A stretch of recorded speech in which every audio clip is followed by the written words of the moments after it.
पहले एक विशाल और समृद्ध राज्य था, जहां के राजा महासेन अपनी शक्ति और बुद्धिमत्ता के लिए प्रसिद्ध थे। उनके शासन में प्रजा सुखी थी, राज्य समृद्ध था और चारों ओर उनकी जय जयकार होती थी।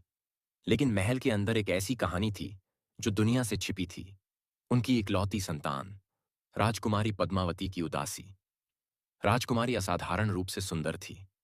उसकी आंखें गहरी झीलों की तरह थीं, बाल रेशमी काले बादलों की तरह। लेकिन इन सब के बावजूद वह हमेशा खोई खोई और गंभीर रहती थी। वह महल की सुख सुविधाओं में थी, लेकिन फिर भी किसी अनदेखी बेड़ियों में जकड़ी हुई महसूस करती थी। महल में हीरे जवाहरात थे, सेवक सेविकाएं थीं, स्वादिष्ट भोजन था, संगीत था, उत्सव थे। लेकिन राजकुमारी को यह सब व्यर्थ लगता था। उसके मन में हर समय एक सवाल घूमता रहता था, क्या यही जीवन है? उसका मन प्रकृति की ओर खिंचता था।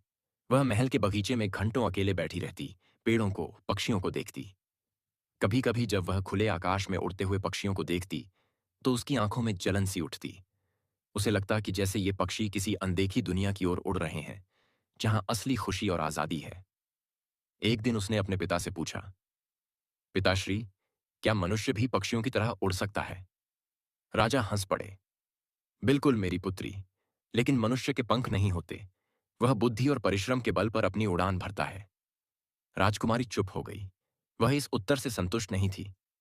राजा महासेन को यह चिंता सताने लगी कि उनकी पुत्री हमेशा उदास क्यों रहती है। उन्होंने महल के विद्वानों और ज्योतिषियों से सलाह ली, लेकिन कोई स्पष्ट उत्तर नहीं मिला।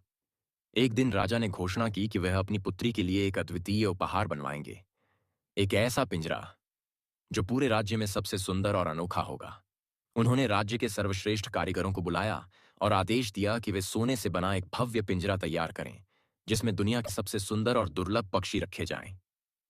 कई महीनों की मेहनत के बाद वह पिंजरा बनकर तैयार हुआ।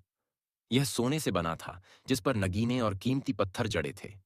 जब इसे राजकुमारी के सामने प्रस्तुत किया गया, तो सबको उम्मीद थी कि वह बहुत प्रसन्न होगी। लेकिन राजकुमारी का चेहरा एक पल के लिए खिलकर फिर मुरझा गया। उसने पिंजरे में कैद पक्षियों को देखा। पहले तो पक्षी इधर उधर फड़फड़ाए, लेकिन कुछ ही दिनों में उनका स्वभाव बदल गया। बुलबुल ने गाना बंद कर दिया। तोता, जो हमेशा चहचहाता रहता था, अब चुपचाप बैठा रहता। मोर, जो बारिश में नाचता था, अब बस एक कोने में सिकुड़कर बैठा रहता। राजकुमारी को यह देखकर अजीब सा महसूस हुआ।